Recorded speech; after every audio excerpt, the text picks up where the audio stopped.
நண்பர்கள் அனைவருக்கும் வணக்கம். Welcome to our channel India 360 jobs with by உங்கள் நவீன். நண்பர்களே, இப்பதான் நம்ம சேனலுக்கு ஃபர்ஸ்ட் டைம் வரீங்க அப்படின்னா நம்ம சேனலை சப்ஸ்கிரைப் பண்ணி வச்சுக்கோங்க, பெல் பட்டனை கிளிக் பண்ணிக்கோங்க. அப்படின்னா நம்ம போறக்கூடிய எல்லாம் உங்களுக்கு உடனுக்குடனே நோட்டிபிகேஷன் வரும். இன்னைக்கு என்ன வீடியோ பத்தி பார்க்க போறோம்னு பாத்தீங்கன்னா, டிஎன்இபில இருந்து லேட்டஸ்ட் ஃபெடரேஷன் பொதுக்குழு மீட்டிங்ல இந்த காலி பணியிடங்கள் எண்ணிக்கை அறிவிப்பு பத்தி என்ன பேசியிருக்காங்க, அந்த காரசாரமான பேச்சு பேசியிருக்கிறத பத்தி தான் இந்த வீடியோ ஃபுல்லா நம்ம பார்க்க போறோம். அந்த வீடியோ கிளிப்பும் பாத்தீங்கன்னா இந்த வீடியோலயே நம்ம இணைச்சிருக்கோம். சோ இந்த வீடியோ ஃபுல்லா ஸ்கிப் பண்ணாம பாருங்க. அப்பதான் நம்ம சொல்ற டீடைல்ஸ் எல்லாம் உங்களுக்கு தெளிவாக புரியும். இனிமே நம்ம டெலிகிராம், பேஸ்புக், இன்ஸ்டாகிராம்ல ஜாயின் பண்ணீங்கன்னா கண்டிப்பா ஜாயின் பண்ணிக்கோங்க. அது மட்டும் இல்லாம உங்களுக்காகவே நம்ம வாட்ஸ்அப் குரூப் கிரியேட் பண்ணிருக்கோம். சோ 38 மாவட்டத்தில் இருக்கக்கூடிய நண்பர்களும் நண்பிகளும் நம்மளுடைய வாட்ஸ்அப் குரூப்ல ஜாயின் பண்ணி நம்ம கொடுக்குற டெய்லி அப்டேட்ஸ் நீங்க உடனே தெரிந்து கொள்ளலாம். சோ அந்த வீடியோ கிளிப் பாக்குறதுக்கு முன்னாடி ஒரு அப்டேட் நம்ம பார்க்கலாம். ஜூன் 26ஆம் தேதி பாத்தீங்கன்னா கிட்டத்தட்ட கள உதவி பணிகளின் எண்ணிக்கை மட்டும் 38,000 இருக்குது. நமது தமிழ்நாடு கவர்மெண்ட் 38 மாவட்ட அடிப்படையில் சொல்லியிருக்காங்க மின்சார வாரியத்துல இருந்து. பட் கவர்மெண்ட் சைட்ல பாத்தீங்கன்னா 1850 கள உதவி பணிகளும், 400 உதவி பொறியாளர்களும், 650 தொழில்நுட்ப உதவியாளர்கள் மட்டும் நியமிக்கப்படுறதா அனௌன்ஸ் பண்ணியிருக்காங்க. அந்த காரசாரமான பேச்சு பாத்தீங்கன்னா இந்த பொதுக்குழு மீட்டிங்ல என்னென்ன பேசியிருக்காங்க, இதனால ஊழியர்களின் பணி சுமை எந்த அளவுக்கு இருக்குது, இனிமே வேகன்சிஸ் லிஸ்ட் எவ்வளவு அதிகரிப்பு ஆயிருக்குதுன்னு சொல்லிட்டுதான் அவங்க அந்த பொதுக்குழு மீட்டிங்ல பேசியிருக்காங்க. வாங்க அந்த வீடியோ பார்க்கலாம். சோ அந்த வீடியோ பாத்தீங்கன்னா உங்களுக்கு ஒரு சாட்டிஸ்ஃபைடா இருக்கும். அது மட்டும் நண்பர்களே, இந்த வீடியோ ஃபுல்லா எல்லாத்துக்குமே ஷேர் பண்ணுங்க. முடிஞ்ச வரைக்கும் எல்லாத்துக்குமே தெரியட்டும். அதுக்காகத்தான் பாத்தீங்கன்னா அந்த பொதுக்குழு மீட்டிங்ல எல்லாருமே நம்ம சொல்றோம் ஃபெடரேஷன் மீட்டிங்ல பேசுறாங்கன்னு சொல்லிட்டு அந்த பாயிண்ட் மட்டும் நம்ம சொல்லிட்டு இருக்கோம். பட் அதுல என்னதான் பேசுறாங்க, அப்படி எப்படி அந்த மீட்டிங் போகுதுன்னு சொல்லிட்டு இந்த ஒரு வீடியோ பார்த்தே நீங்க தெரிந்து கொள்ளலாம். நம்ம பட்ஜெட் ப்ரொவிஷன் போடுறோம் பேப்பர்ல தான் எல்லாம். இந்த ஒர்க் அவுட் செட்டில்மெண்ட் மாதிரி தான்.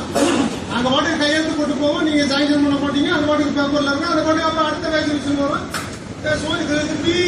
இதுதான் பேப்பர்ல இருக்க போகுது. இந்த பேப்பர்ல இருக்கிறத கண்டுபிடிச்சு நீங்க பேப்பர்லயே காலி பண்ணி அப்படி ஒரு நிர்வாகத்தை பண்றது என்னன்னா, ஆளே இல்லாத ஊர்ல டீ கடை நடத்துற மாதிரி டீ யாத்திரான்னு சொல்றோம் இல்லையா.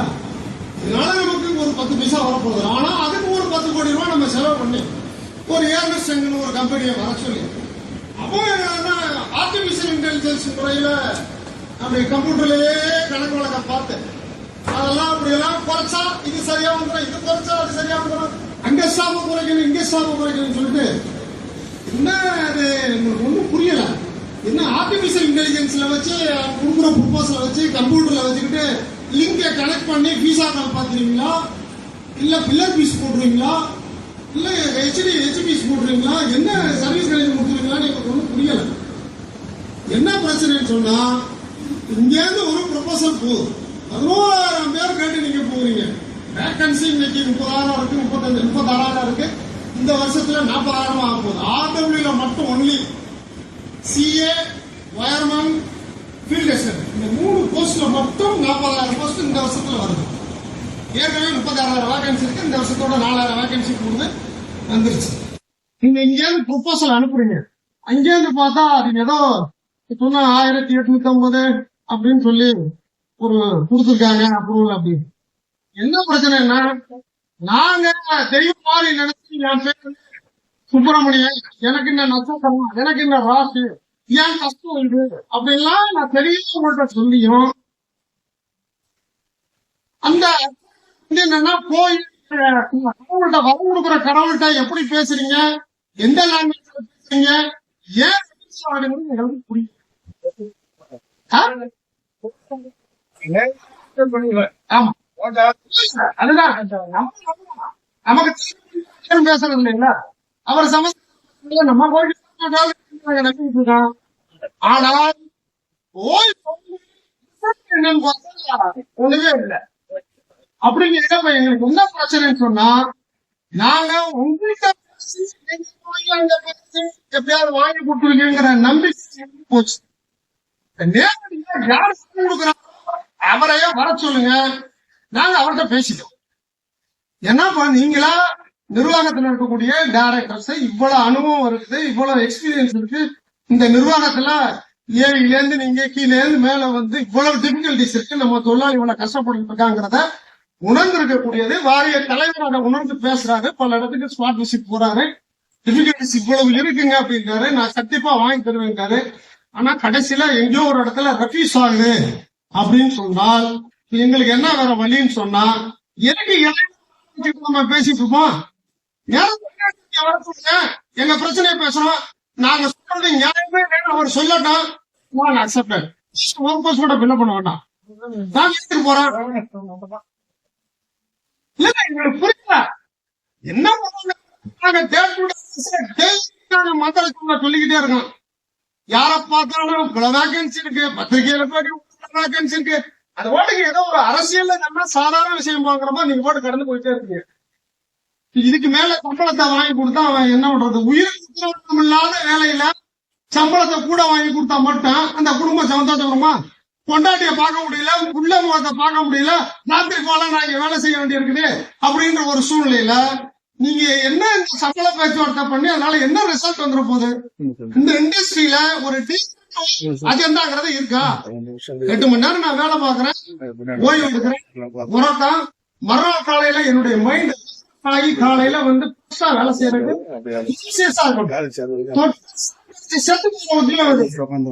அப்படியா இருக்கு இன்னைக்கு நிலைமை. அவன் எதோ கேட்கிறான், எந்த நேரத்துல எந்த எந்த போய் தெரியாம இல்லாத அளவுக்கு மன மாதிரி ஆகிப்பட்டாங்க இருக்கக்குள்ள. இந்த சூழ்நிலையில நீங்க ரெக்ரூட்மெண்ட் நாங்க கேட்கணும். கிட்டத்தட்ட நான் இன்னைக்கு ப்ரொபோசல் காய்ச்சோம்னா 5 வருஷமா இங்க நாங்க ப்ரொபோசல் கேட்டிருக்கோம், அங்கேருந்து அப்ரூவல் வரல, இங்கேருந்து கேட்டிருக்கோம், அங்கேருந்து வரல. எல்லாமே நீங்க வந்து இப்ப இங்க இருக்கக்கூடிய ஓடு மீட்டிங் யாரு அதுக்கு பாஸ் எனக்கு ஒண்ணும் புரியல. இதே ஓடு மீட்டிங் தான் இந்த பைனான்ஸ் செட்டி வராரு, இந்த இண்டஸ்ட்ரியல் செட்டி வராரு. அதுக்கப்புறம் அப்புறம் நீங்க கவர்மெண்ட்டுக்கு வந்துச்சு சொல்லியாச்சுன்னா தூக்கிடுங்க, தேவையில்லை.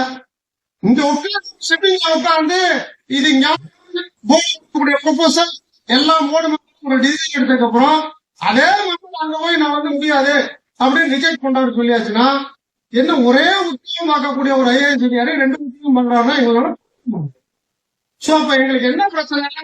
நாங்க உங்கள்கிட்ட வந்து பிரச்சனையை சொல்லி எல்லாம் நாங்க புரிய வச்சாலும் கூட ரிசல்ட் ஓரியன்டா ஒண்ணு இருக்க போறது இல்ல. அதனால யார் எங்களுக்கு ரிசல்ட்ட கொடுப்பாங்களோ அவங்க வர அவங்க என்ன நாங்க பேசுறப்போ சார் தெரியும். நாங்க எப்படி எங்க வழி என்ன, எங்க கஷ்டம் என்ன, என்ன மாதிரி இந்த இண்டஸ்ட்ரியில வேலை பார்த்து எவ்வளவு பிரச்சனையை ஃபேஸ் பண்ணிட்டு இருக்கோம் அப்படிங்கிறது நாங்க அதுக்கப்புறம் அரசாங்கத்துக்கு எந்த லாங்குவேஜ்ல நாங்க புரிய வைக்க நினைக்கிறோமோ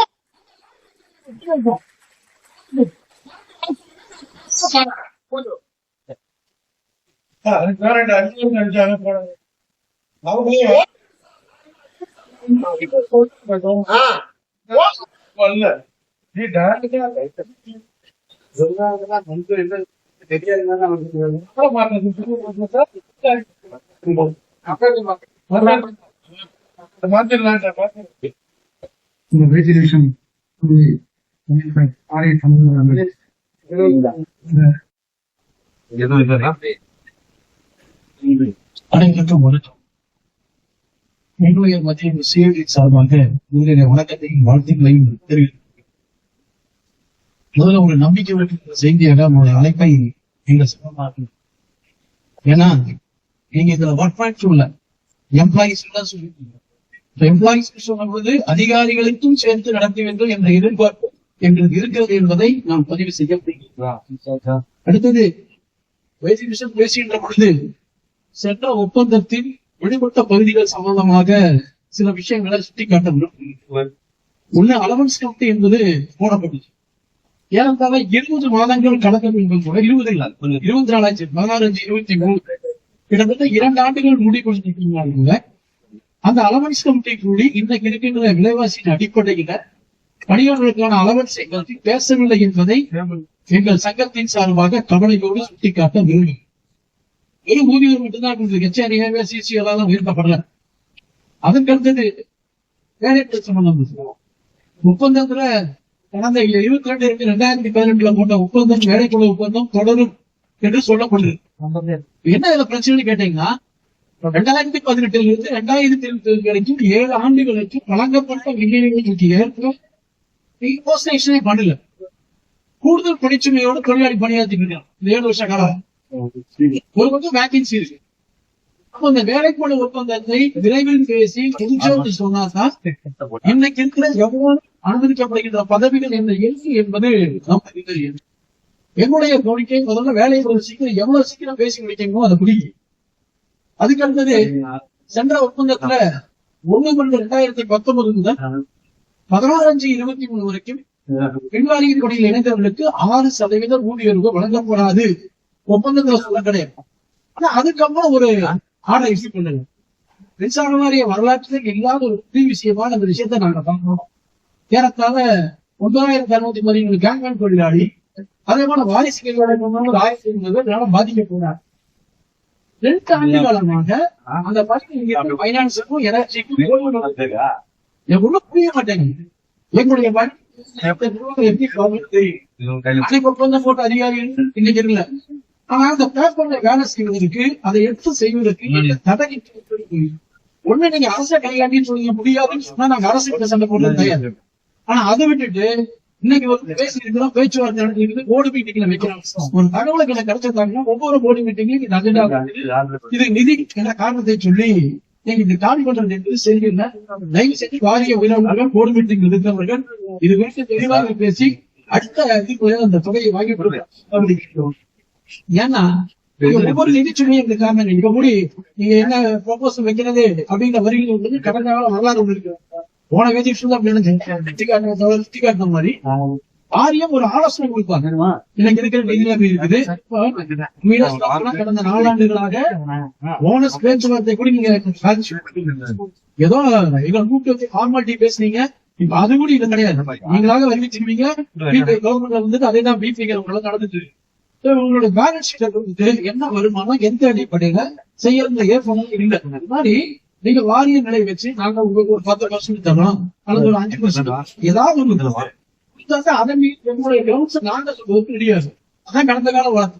இப்ப நாங்க இந்த முறை அது இல்லாம நாங்களே கொடுத்துட்டோம். எங்க சங்கத்தை பொறுத்தளவு நாங்க பல்வேறு காரணிகளை சொல்லி 25% வேணும் என்ற விஷயத்த தெளிவாக கடிதம் கொடுத்துருக்கோம். ஒண்ணு அறியும்.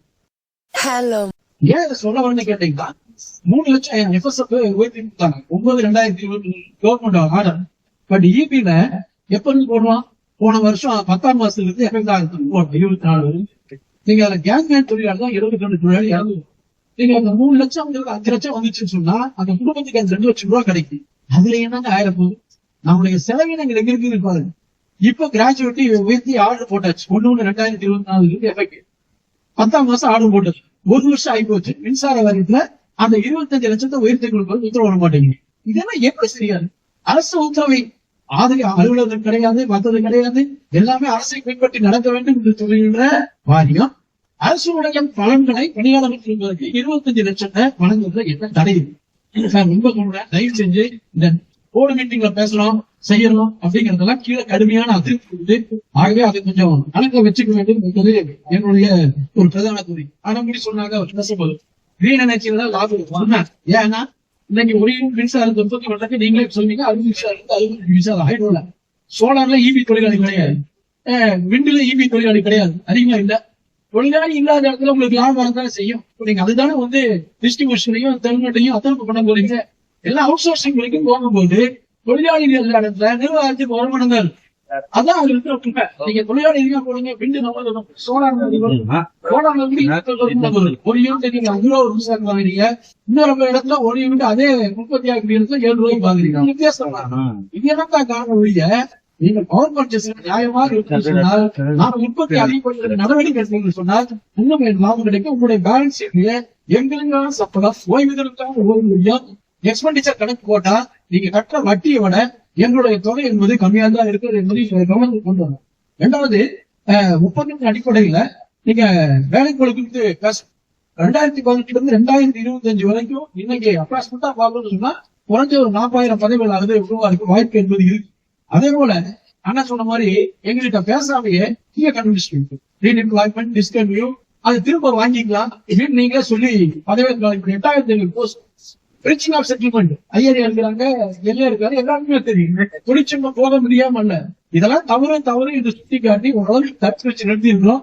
தயவு செய்து இனிமேலாவது நீங்க இந்த டிஸ்கன்யூ ரீஎம்ப்ளாய்மெண்ட் போகாம அந்த பொறுப்புகளை பதவிகளை எங்களுக்கு வழங்க வேண்டும் என்று கேள்விப்படுகிறோம். ஏன் இவ்வளவு தூரம் 25% கேட்கிறோம் அப்படிங்கிற ஒரு கேள்வி கூட உங்களுக்கு எழுதலாம். இன்னைக்கு வாரியத்துடைய கணக்கின் பிரகாரம் 36,2025 எடுத்தோம்னு சொன்னால் கள உதவியாளர்கள் மட்டும் 27,180 போஸ்ட் காலியா இருக்கு எல்லா இடத்துலையும். தம்பியாளர் பார்த்தோம்னு சொன்னா கிட்டத்தட்ட 13,521, மின்வாத ஆய்வாளர்கள் 1,109. எப்படி மக்களுக்கு சேவை செய்யும்? நீங்க மின்னேற்ற குழு வேற வச்சுட்டு கீழே வேலை செய்யறதுக்கு ஆள் கிடையாது. அவுட் சோர்சிங்ல கான்ட்ராக்ட் லெவல் ஒயர்மேன் வச்சுட்டு அவன் இறக்கணும்னு அவன் காசு கொடுத்துட்டு இருக்கான். அந்த குடும்பத்துக்கு அரெஸ்ட் பண்ண வேண்டிய நிலைமை இவ்வளவு பிரச்சனை சந்திச்சுட்டு இருக்கிறான். டெய்லியும் எப்படி சார் தரமான மின்சாரத்தை விநியோகத்தை நாங்க கொடுக்க முடியும்? மேல்மட்டத்தில் இருக்கிற எந்த அதிகாரிக்கும் இதை பற்றி தெரியாதுன்னு சொன்னா ஏற்கவே முடியாது. ஏன்னா எல்லாம் பாட்டம் லெவல் கேள்வி இருந்தா இன்னைக்கு டாப் லெவல் வந்துருக்கீங்க. நீங்க இருக்கிற போது செக்ஷன் 20 பேர் இருந்தாங்க. பட் இன்னைக்கு எத்தனை பேர் இருக்கிறாங்க? 2 கேங்மேன் வச்சு வேலை செய்யும். கேங்மேனுக்கு என்ன சொல்லிருக்கோம்? அவன் வந்துட்டு இந்த ஒர்க்கே பண்ணக்கூடாது, அவன் ஆஃப்லைன்ல தான் வேலை செய்யணும்னு சொல்றான். பட் எல்லாம் சாகுறது போல ஆன்லைன்ல தான் செஞ்சுட்டு இருக்கிறான். யோசிச்சு பாருங்க, அந்த ரெக்ரூட்மெண்ட்டுக்கு என்ன தடை, என்ன பிரச்சனை? நம்ம வேலைக்கு ஏன் சொல்ல முடியும்? இப்ப நீங்க என்ன பண்றீங்க? ஒரு 390 ஏஇ, ஒரு 656 டிஏ, ரைட்டு 1,800 1,800 ஐடி படித்தவர்கள் யானை பசிக்கு சோளம் பொறி மாதிரி இது எங்க போட போறீங்க? எப்படி நடத்த நிர்வாகத்தை? மக்களுக்கு மின்சார வேலை வாரியத்தின் மேல கோபம் வந்து இதெல்லாம் தனியார் கிட்ட போன தனியார் மையத்துடைய கோபத்தை இருக்கணும். தனியார் கிட்ட போனா நல்லது என்று சொல்வதற்கு அரசும் வாரியமும் வழிவகுக்கணும் அப்படிங்கிற கேள்வி என்பது நீங்க ஹஸ்பண்ட் தான் ஸ்மார்ட் மீட்டர் கொண்டு வரீங்க வேண்டாம்னு சொல்ல. ஆனா இப்ப இன்னைக்கு 4,000 போஸ்ட் காலி, அசர் போஸ்ட் காலி. நீங்க அதெல்லாம் பார்க்கணும்ல சார்? அதுக்கு ஆள் கிடையாது, மீட்டிங் எடுக்குது. இப்ப நம்ம மொபைல் ஆப் எடுத்துட்டு இருக்கிறோம், அது கூட எங்களுக்கு கருத்து இருக்குன்னு நாங்க வேற விஷயம் சொல்றோம். ஆனா இந்த போஸ்ட் உங்களுக்கு என்ன பிரச்சனை இருக்கு? இதையெல்லாம் எங்க நஷ்டத்தை போயிட்டு நிறைய பேச்சுவார்த்தை நடந்துங்க. நாங்க சில கொடுக்கிறோம், எங்க நம்மளுடைய நிதி லீக்கேஜா சொல்றோம். அதுக்கான விஷயங்களை கேட்டு இருக்குது, பேச்சுவார்த்தை நடத்துங்க, ஆதாரப்பூர்வமாக சில விஷயங்களை சொல்றோம். நாம வாரியத்தை நீங்க அதெல்லாம் எதுவும் பண்ணாம இப்படி பேச்சுவார்த்தை நடத்தி என்ன நீங்க கருத்து சொல்லுங்க அப்படி சொல்லி நிர்வாகத்தான் இருக்கும். ஸ்டோர்ல அப்படி நாங்க எல்லா இடமே எவ்வளவு பாருங்க. டெய்லி ரிப்போர்ட் கேட்கணும். ரிப்போர்ட் கேட்கறது எந்த எதுக்கு நீங்க நம்ம சுத்தி கிடக்கிறது மேல கீழே கலர்ல கீழே என்ன சூழல் இருக்கு அப்படிங்கிற தயவு செய்து ஸ்டடி பண்ணி தொழிலாளர்களை கோர்ப்பதற்கு உடனடியாக காலி பணியிடங்களை நிரப்ப வேண்டும். கிட்டத்தட்ட 1,40,000 போஸ்ட் என்பது தோராயமாக இன்னைக்கு சாங்ஷன் போஸ்ட் இருக்கு. 8 வருஷ காலம் இல்லாம நான் சொல்றேன். 2018 ஒருத்தோடு பேசாம இருந்ததுனால இன்னைக்கு 1,40,000. ஆனா பேசிங்கன்னு சொன்னா இது 1,70,000. ஆனா இன்னைக்கு இந்த காலி பணியிடங்கள் பாத்தீங்கன்னா அதிகாரிகளோட வாரிய தலைவரையும் சேர்த்து நான் சொல்றேன். 77,000 போஸ்ட் 63,000 போஸ்ட் 63,000 போஸ்டுக்கான சம்பளம் இது எல்லாமே லாபம். அதனால லாபம் அந்த காசு கொடுத்தீங்க நான் கேட்கல. காலி பணியிடங்கள் வேலைப்படை குறித்து பேசுங்க, ஊதியங்களை குறித்து பேசுங்க. அதுதான் எங்களுக்கு பொருத்தமா இருக்கும். பணியாளர்களுடைய இந்த சூழலை கணக்கிட்டு ஏற்கனவே நாங்க ஒரு கடிதமாக சொல்லிருக்கிறோம். இந்த பேச்சுவார்த்தை முடிகின்ற வரை இடைக்கால நிவாரணமாக 5,000 ரூபாய் கேட்டிருக்கிறோம். அதையும் நீங்க கணக்கில் வச்சுங்க. 2வது வேகன்சி முடிகின்ற பொழுது இந்த ஒப்பந்த தொழிலாளி அவங்க இருக்கிறான், பல ஆண்டுகளா வேலை செய்யலாம், உண்மையில வேலை செய்யலாம், அடையாளம் கட்டு நிரந்தரப்படுத்துங்க. அதே மாதிரி ஐடி படித்தவர்களை முழுமையாக எடுங்க, கேங்மான கலவையாக மாற்றுங்க.